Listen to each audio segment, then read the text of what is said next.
All right, so I'm going to tell you about one of the worst sessions I've ever had as a studio engineer.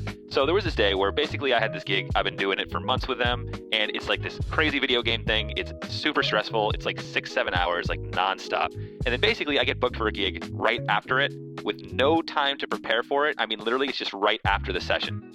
And then right before it, I was starting to feel kind of like sick. Like I did not want to do this session. I tried to get anybody to cover this, anybody, and nobody could cover it. So then basically I was stuck. I had to do it. And I was, ready to do it, but I was not looking forward to it.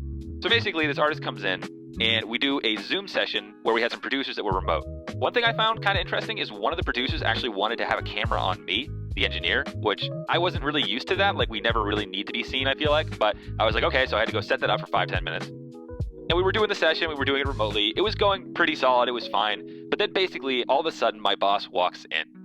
Within a minute of him walking in, the Pro Tools session crashed.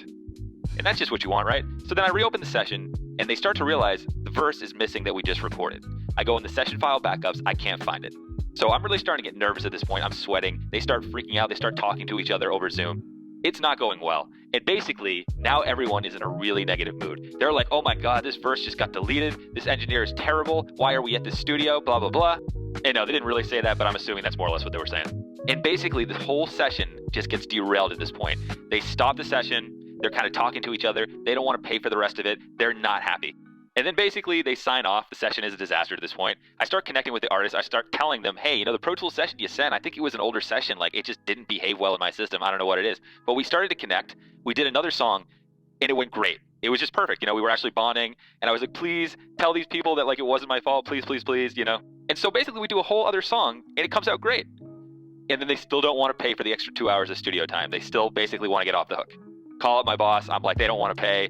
It's a disaster. I eventually get them to pay for the 2 hours, but they really didn't want to.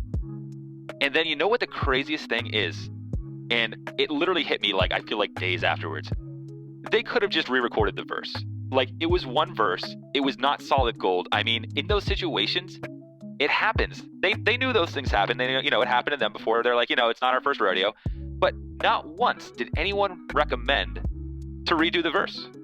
And okay, maybe I should have been the one to say that, but I was kind of terrified at this point. But, like 5 producers and artists, it's like, just re-record the verse. We don't have to derail the session. I mean, like, if the verse goes away, do it again.